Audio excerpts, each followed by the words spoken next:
revelatory of me, although there will be some stuff I want to talk about later which is a bit self-revelatory, or perhaps not, I don't know. Anyway, no, what I was thinking about the Christianity thing, you see, is I was actually looking at the watches of the night in Majjhima Nikaya number 4, as translated by, oh, I can't remember which one translated it. Anyway, never mind. At the bottom of the page, what I was thinking was, here is the Buddha, and he's having all these visions of his previous lives, and he's having this realization that beings arise and pass away, and according to their karma. Now, and you think, well, that suggests that this is really what happens, but we don't know, because this is a human having human things happening in his brain, which you cannot ever really rely on in the real and factual world. But leaving that aside, at the bottom of the page, I found a reference to AN 4184, the Abhaya Sutta, where the Buddha spoke of those who are and are not afraid of death. And I saw that basically the teaching is that those who have not abandoned sensuality, not abandoned love of the body, have done bad things, or are in confusion as to what is the true Dhamma, will fear death. First two fear because of the coming loss. The third fear the consequences of their behavior. The last fear, the ones who are confused, fear because they don't know what's happening, or don't know. That's my reading of it. Mm-hmm. Then, interestingly enough, you've got the bit where the evildoer sort of says, or what he says about the evildoer is that they say, to the extent that there is a destination of those who have not done what is good and have done what is bad, that's where I'm headed after death. To the extent, says the other, the good man, that there's a destination for those who have done what is good, etc., that is where I'm headed. So it's all to the extent, you still don't know. But the interesting bit is that this is remarkably like Pascal's wager, where he said it was better to bet on believing in God rather than not believing in God, because, you know, if God exists, you win. And if he doesn't, well, you've not lost anything. Actually, that Pascal was really wrong on that, and we can go into it. No, wait a minute. In the sense of, does God exist or not in one's mind now, does not help him at all in any case, because Christianity is based upon forgiveness of God, and in this sense, the existence of God is irrelevant. It's the forgiveness of the sins and getting over the sins. That is exactly right. And that the Buddha has his own wager, of the Pascal wagers. This is in Sutta number 60, where there's 4 levels of this. And the first one is whether rebirth and reincarnation and afterlife exist. But the last wager on that is that if we can either clean up our mind and have a good life or not, which one of those items are you going to choose? Because it keeps coming back to the here now. Now, let's go back to the original point that you were making about the 3 watches of the night. Hang on a minute. Hang on a minute. I wasn't finished. I know, but there is so much to talk about. I know, but can I just finish what I was going to say? All right, go ahead and finish what you were going to say, and then we'll go back and see if we can cover some of the bases that you've covered. You can cover them later, by the way. You don't have to cover it all at one time, but go ahead. No, what I was going to say was the Buddha's approach. It's a wager, but it's that it's better to bet on behaving yourself. Same thing, but no belief required. And that is why it makes better sense. Well, It's not necessarily behaving oneself. Remember, he was the one who was talking about the mind is the forerunner. It's not the behavior in the sense of what you do with your hands or your speech. It's what you do with your mind. That's why it's the fourth item. Okay, so I've got that, except that it has nothing to do with behaving oneself. When one behaves oneself mentally, one will behave themselves physically, naturally. Yeah. But if they are not behaving themselves mentally, but they are trying to behave themselves physically, that's an internal conflict in and of itself. Well, yes. That I really want to go kill that guy, but I'm going to refrain from doing that because of the future. Yes. Well, that's the basis of, that's the basis of the characterization of so many macho detectives in currently written detective novels who seem to be in a state of suppressed fury all the time. Because that's machismo, I suppose, something like that. But anyway, I've had that bit. So let's go back to the visions of the Buddha then, as you were going to do. All right. Well, you've made the same assumption several times, but let's go back to the 3 watches of the night. Yeah. All right. You're assuming that the Buddha was already enlightened for all 3 watches of the night. Well, he was getting... In fact, well, what happens is that let's first off, let's describe the 3 watches of the night in the sense that the first watch of the night is when things get really dark and you can't see a darn thing. And then the second watch of the night is the middle of the night where it's still quite dark. But the third watch of the night is when sunrise comes in and you can start to see. So that, in fact, what's really the point about the 3 watches of the night, and by the way, do you know what the third watch of the night is? Most people get stuck on the first watch of the night and maybe the second without even understanding the third watch of the night. Go on. Do you remember what it is? No. Okay. See, that's the whole point of it is that we keep missing the point. The third watch of the night is knowledge and vision of deliverance. This is the waking up. This is the recognizing that that when I was having all of these, let us say, fascinations, deliberations, and perhaps delusions about past lives and whatnot, was in the dark of the night. And yet most people think of the 3 watches of the night is that the Buddha's already enlightened and now he's going through the 3 watches of the night. And the whole point of it is that the third watch of the night is the awakening process, because the first 2 watches of the night, in many ways, is just ordinary people. Then, in fact, the second watch of the night is partially waking up, in the sense of being able to see the comings and goings of beings.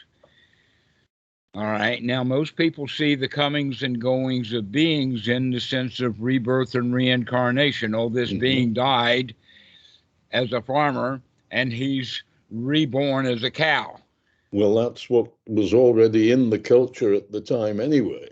Right, okay.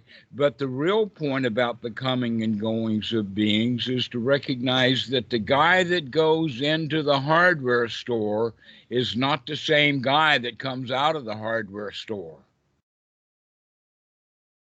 That is a very hard thing to understand.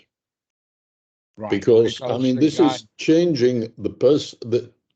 This is saying, in effect, you are changing from absolute moment to moment. Precisely the teaching of the Buddha, that we are changing. Everything is temporary, and your thought determines who you are right now. And when you change your thought, you change who you are. And the primary one then is not just the thoughts that we have, but it's the state of mind that we have. This is what the real Chitta Nupassana is all about, is the state of mind. And most of us human beings are born as victims, and we remain victims the rest of our lives, including being victimized by our own bad behavior and victimized by our own thoughts that led us to the bad behavior.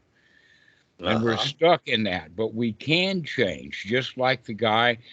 The example would be going into the hardware store. He's full of anticipation. He's got all of these ideas about what he wants to do, and many of them come out of the hardware store dejected and broken.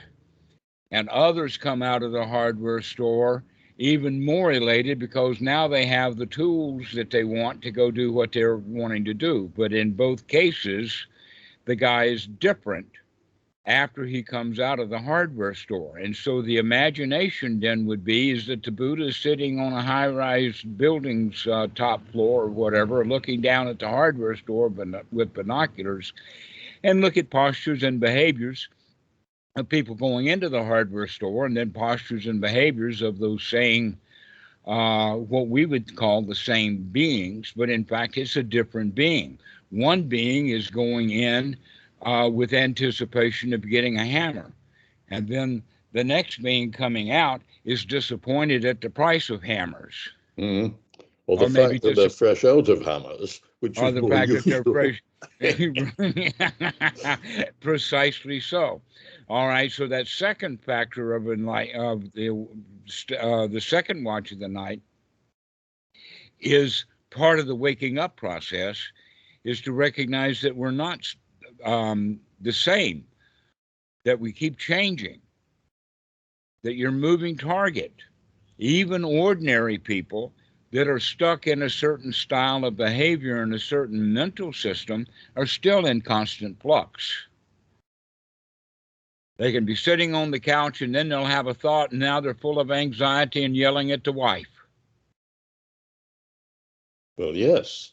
Okay, so that's the whole point is that we keep changing back and forth, and that the third watch of the night is the deliverance from those changes by being able to understand them and recognize that the circumstances actually rule and run our lives for the victim, to where the one who is now, let us say, accomplished, he's a winner, and he no longer is allowing the foibles, the slings and arrows of outrageous fortune and the circumstances to determine what his mind state is. Mm-hmm. And so, as you were talking, you made that point several times in your conversation, in the sense that all of a sudden the Buddha was enlightened, and then everything he said after that was all that he ever said, to where there's three watches of the night is actually a process that we go through. And in the beginning, we're all over the place, including being reborn this and being reborn that and doing this and doing that and thinking that we're all the same. And so the reincarnation is that the guy gets a new body, but everything else is the same. The circumstances may be different, and that's what they're hoping for, is that the circumstances will be better next time, so I'll have a better chance of becoming enlightened. Mm-hmm. But the circumstances are not always going to be improving. Just like the stock market doesn't always go up. Oh, yeah.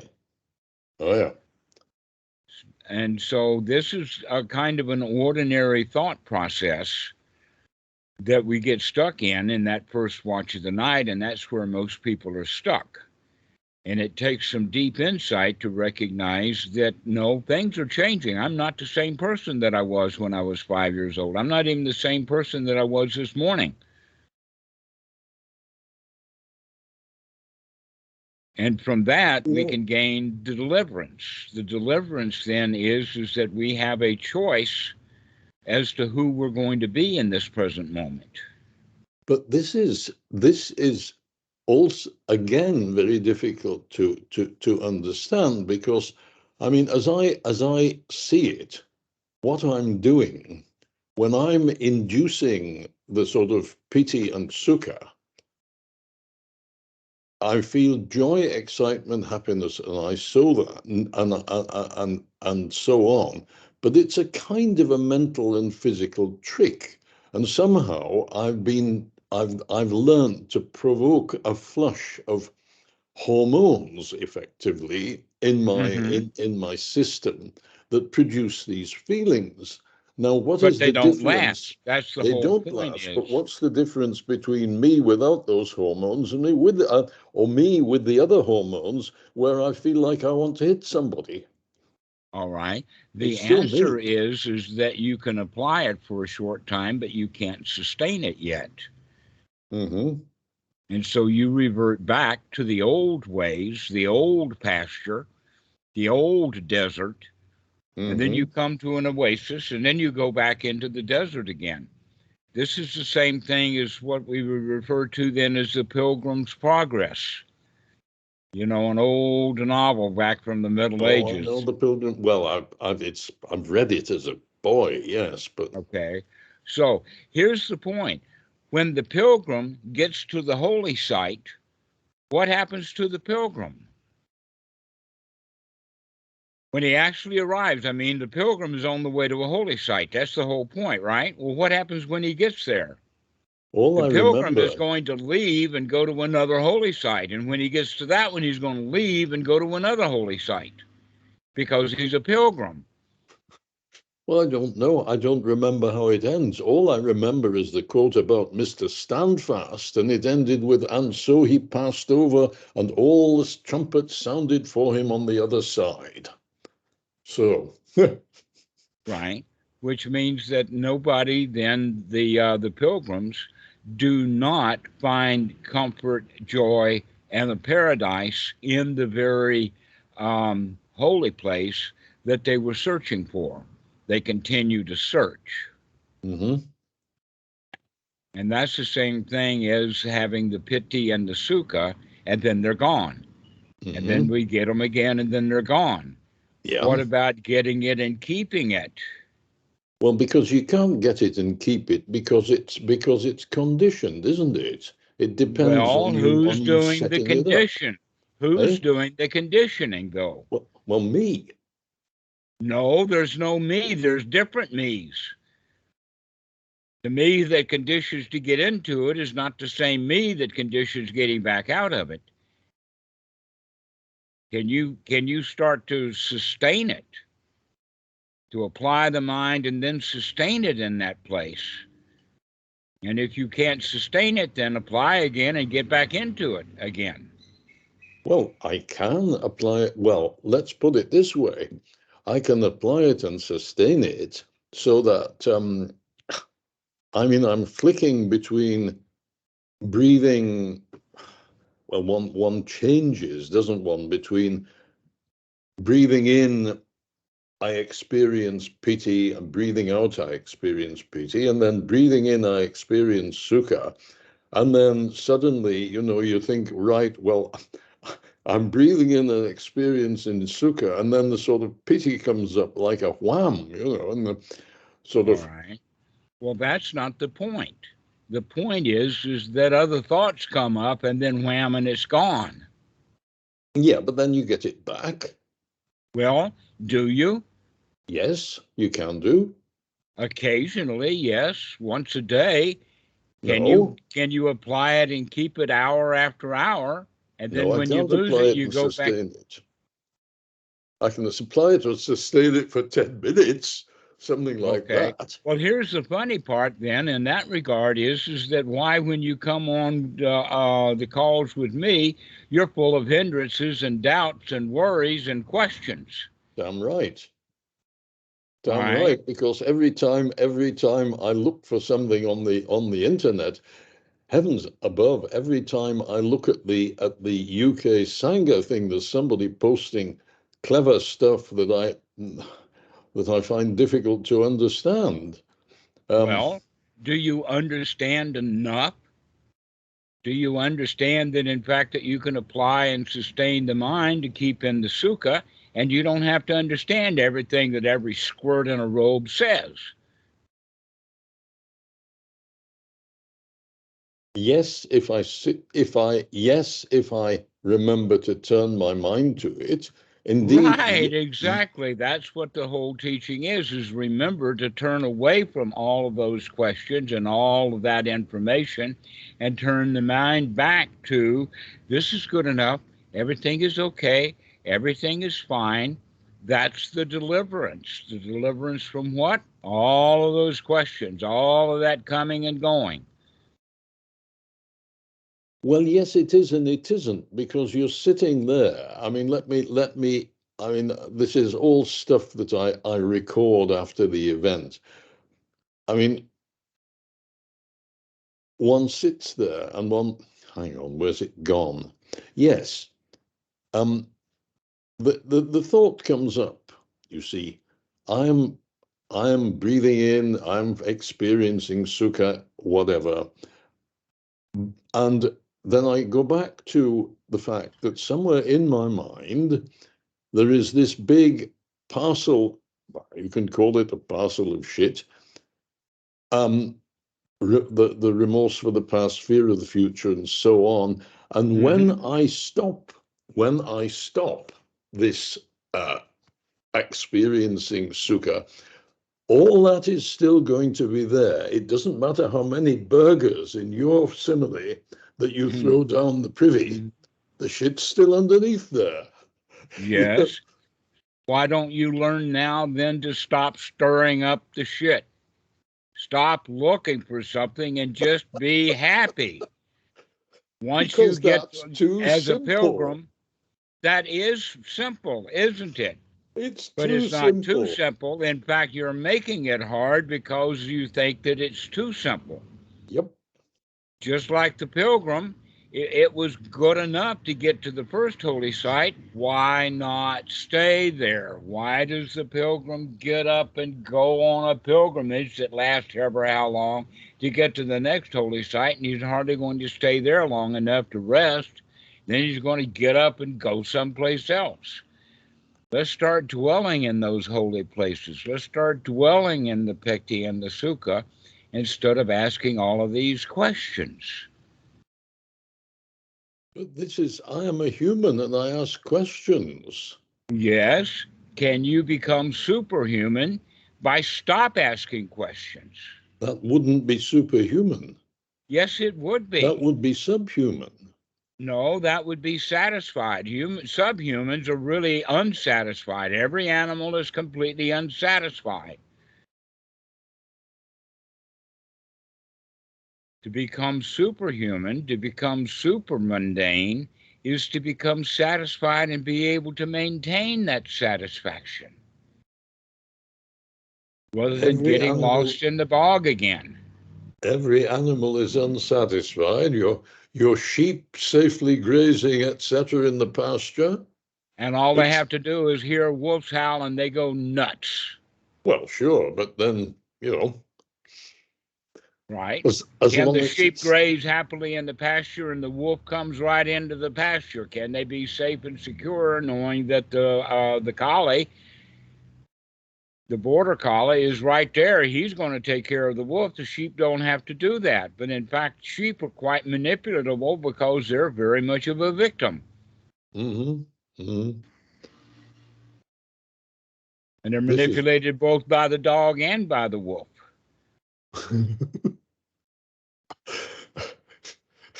Must be tough being a sheep. Right, and most people are, because they're manipulated by both the dog that takes care of them and the wolf that wants to eat them. And so we can't stay there in the pasture and just be happy.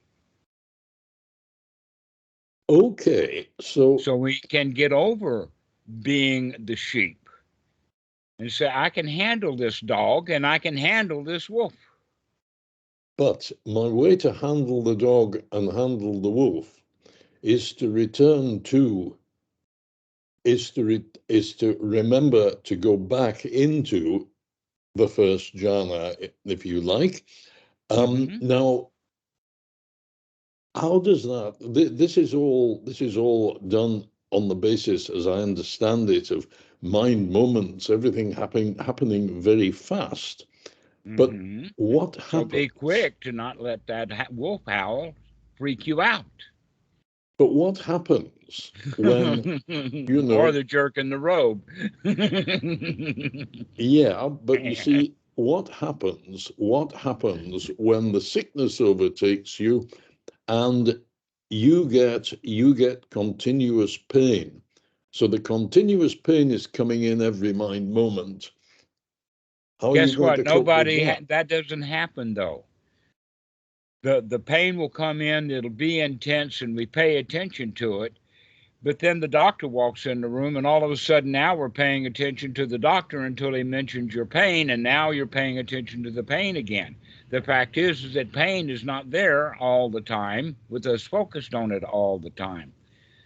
That the mind is wandering back and forth between the pain and other things that we're used to thinking about. It's not continuous. It's there only in the concept that it's there all the time. Well, yes, it recurs. It keeps coming back and coming back and coming back, but it's not there all the time. Can you, in fact, learn how to sustain it? And if you could sustain it, what would you sustain? Pain or joy? Well, it seems that we are talking about, and I seem to remember getting this from the book by that guy who crashed and burned, Yeats. What was he called? John Yeats, Buddhadasa. Is that who you're talking about? Buddhadasa, that's the one. As I understood it, he was saying that the mind can only concentrate on one thing at a time in these mind moments that happening at, at ultra high speed. So it's not ultra high speed. That's that's a Western concept. Basically, the alpha waves of the brain would be then the cycle time that the mind goes through, and that would be about 1/10 of a second. The Buddha says is that the mind is fast, but it's not ultra high speed according to modern technology. No, not according to modern technology, but ultra high speed. I mean, my alpha waves are going at 7 to the second or something. Right, about 1/10 of a second. About 1/10 of a second. But I mean, it's very difficult for me to imagine 1/10 of a second. I mean, I've heard, no, I haven't, because if I set my camera to do 1/10 of a second, I hear a click, but that click is lasting for more than the 1/10 of a second that the shutter's open, I think. So, I mean... Well, the sound waves, and in fact, in the old days, they called movies flicks because they did run at 10 and 15 frames a second. I think it was, there was something I read about it being 26 and... No, 24 is for modern film, and 24 frames a second, the eye cannot see it flicker. It's going fast enough now, okay, and that also on television changed it from 24 to 30. And then what they call 4K and other modern equipment, it runs at 64 frames a second. Yeah. In fact, my phone claims to be able, one I had claimed to be able to refresh at 120. Mm-hmm. But you put it down. In fact, A to D converters, they run at that kind of speed. If you're going to be able to record a sound that's at 20,000 cycles per second, you've got to be able to sample that. Let us say 10 times in order to see those the cycles. Otherwise, it's going to be just blips, and it's not going. And so people can't hear. This is why it has a whole lot to do with the frame rate, either audio or visual, and that has to do with overcoming the mind. Now, if the mind was ultra fast, then it wouldn't matter how fast the frames changed. The mind could still see. those frame changes. But in fact, the frames are now changing fast enough that they outpace the mind. So, with that understanding, we can see that, well, wait a minute, that means that even at the slow speed that the mind is operating, still I'll have a thought and another thought and another thought and unwholesome, and I feel bad, and I haven't even caught that, and that could take a whole second or maybe 2 seconds. And in fact, people will dwell in bad feelings for longer periods than that. Oh, you dwell in much longer periods than that, but yeah. So this means you're changing every 1/10 of a second, right? And you were not the same person as you were 1/10 of a second ago. Well, maybe. Maybe. I wouldn't say that. I would say that, in fact, here's an example of what we're talking about: reaction time. Mm-hmm. There are programs actually on the web that I'm not sure, because of the speed of the web and other things like that, that they're actually accurate. But what they are measuring is that actually it's in the browser. It doesn't have to go back to the server, but it's right there in the browser, that they will change the screen from red to green, and then you click the mouse. Yeah. From the time that the screen turns green and you click the mouse, how much time does that take? This is called the reaction time. Yeah. All right. And reaction time was invented because of people crashing their automobiles because they couldn't react. That in fact, they can see that kid running out in the road, but it's going to take them several mind cycles before they even start to put the brake on. And then from the brake starting to move the foot to the brake until the brake is actually jammed hard on, that's more time. So reaction time is for ordinary people about 300 to 350 milliseconds. Uh-huh. But they have actually done this experiment with other people who have actually done skill training at having faster reaction times. An example would be a pitcher, a catcher, a batter, those kind of things, really fast, okay? And that they've come to find out that really high-speed karate masters, black belts, can go down to about 200. Okay? Now we're talking about 2 mind moments. Yeah. What is that? A mind moment to see the red turn to green, and then a mind moment to click the mouse. Mm-hmm. But they've also, with high-speed film, measured cats, especially cats with snakes. And they've come to find out that a cat has a reaction time that's down to about 70 milliseconds. Wow. And no human is anywhere near that fast. That about the best that humans can come up with, the Olympic champions, would be like 180. And so a cat is about 3 times as fast as your best human being.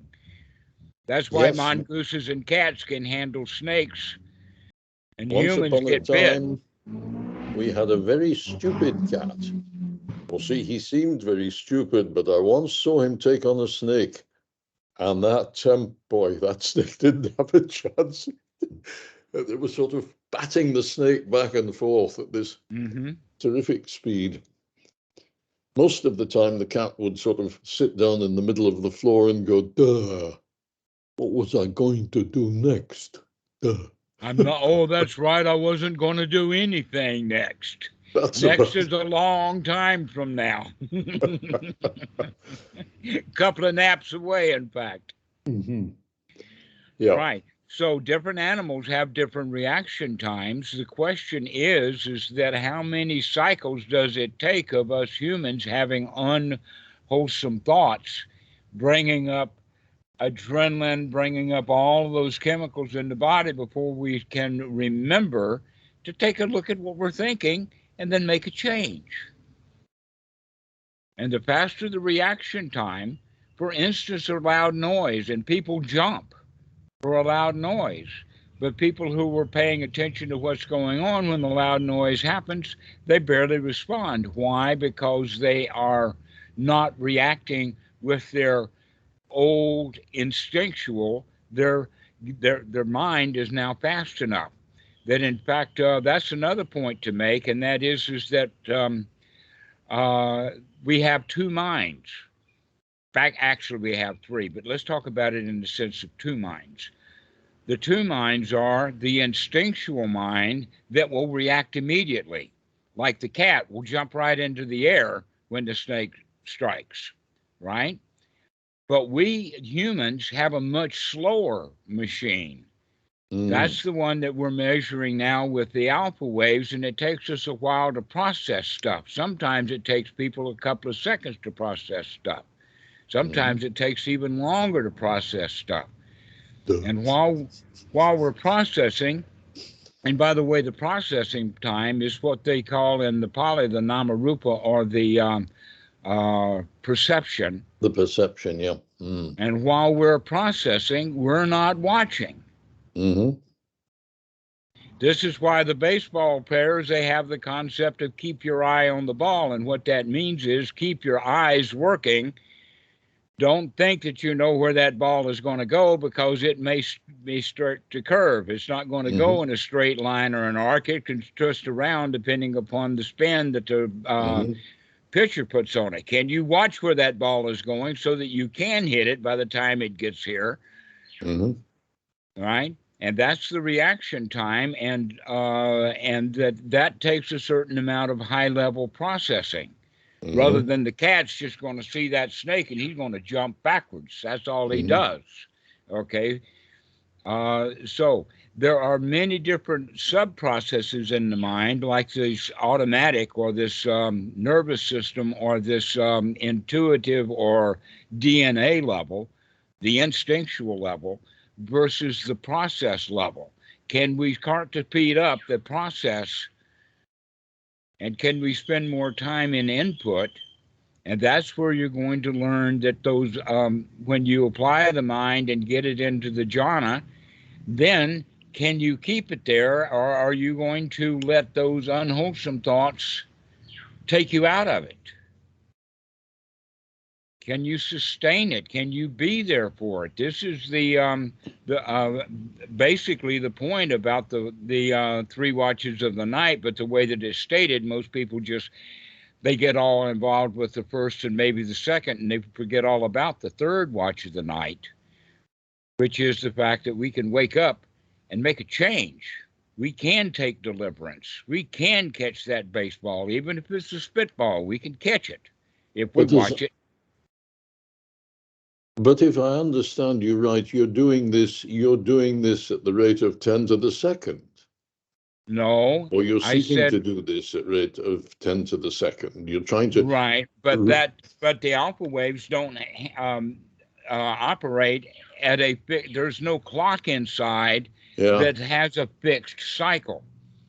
That some people cycle their mind at about, let us say, at 10 milliseconds. Yeah. Wait a minute. That would be 100 milliseconds. All right, 1/10 of a second. But some people are much slower than that. Let us put it at a rate of 10 would be 10 milliseconds. Some people are at 14. Some people are at 15, which means they only have 7 cycles. Other people are even slower at 20, which means they're only cycling at half speed. At 30, they're down to the moron level, very slow. But people can bring that speed up to where it's up to from 10 down to 7. And at 7, that means that they're having 15 cycles a second. If I remember right, that was the point of the old silver mind control, wasn't it? You had this thing that you had this galvanic skin response thing that you used to try and change your alpha wave rate. Another one would be taking a speed reading course, to where the words are there flashing at very high speed. Can you catch it as that word goes by so that you can actually speed up your reading? There are other techniques. Now we're actually doing one to where we don't need any equipment, don't need a technique. We're just sitting there watching the mind. Can I see that unwholesome thought? How fast does it take me to see it? Does it take me 10 minutes? Does it take me 5 minutes? Does it take me 5 seconds? Can I see it within 1 second? Can I see one thought? As soon as the thought comes up, can I change that thought again? Or do I have to have a whole series of unwholesome thoughts, which will take us right out of jhana? Well, if I am doing the sort of experiencing piti thing, sometimes I get the sense of it. You're questioning it. You start looking at it in an unwholesome way rather than the wholesome way is this is nice. Wow, this is nice. Wow, this is nice. Wow, this is nice. Sometimes this is going almost like a continuous series of almost like a continuous series of pricks, if you like. It's something like being sort of da da da da da da da. Mm-hmm. Sometimes that's what it feels like. The sort of these sort of flashes of pleasurable feeling. Yes, that's right. Everything is in cycles. Everything is in pulses. This is the Pali word of Sankara. Mm-hmm. Everything is in cycles. Just like the pain that you were talking about, it's not continuing. It comes in cycles. Can you speed the mind up enough to where you can see the cycling? Sounds like that you can. Well, but then it cycles into the unwholesome, and you don't recognize it. You don't have the discernment to see that it's cycled into the unwholesome, so that you can come back to the wholesome. But there doesn't seem to be time for it to get unwholesome when one's doing that. Well, it does, doesn't it? That's why you keep coming back out of it. Well, yes, but it seems to take longer to realize that something unwholesome is going on. Right. That's so we can keep coming back, keep remembering to look, keep remembering to look. Yeah. Until the remembering rate is getting faster and faster. Mm-hmm. And in fact, for some of them, they remember to look, and then it'll be 2 weeks before they remember to look again.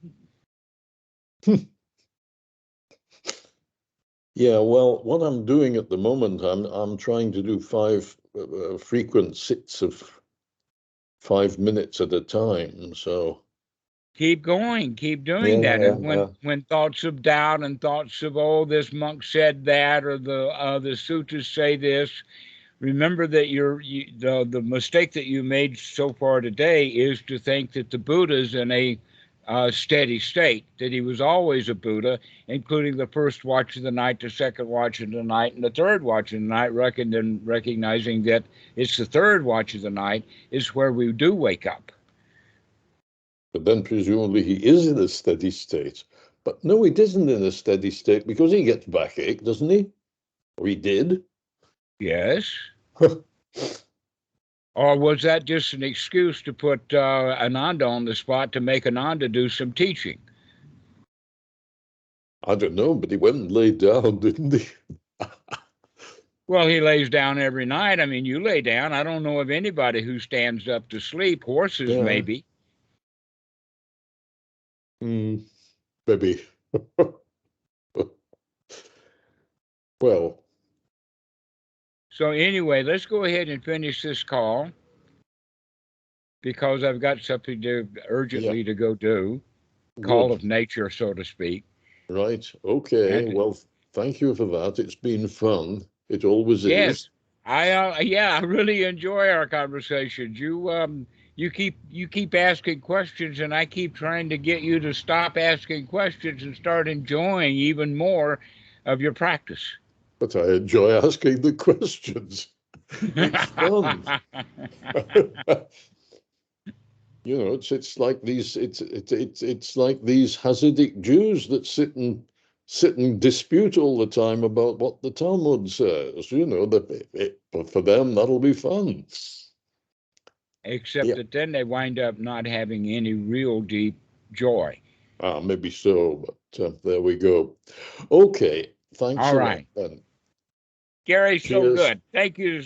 I'll see you later. Bye-bye, Ben. Bye-bye. Bye-bye.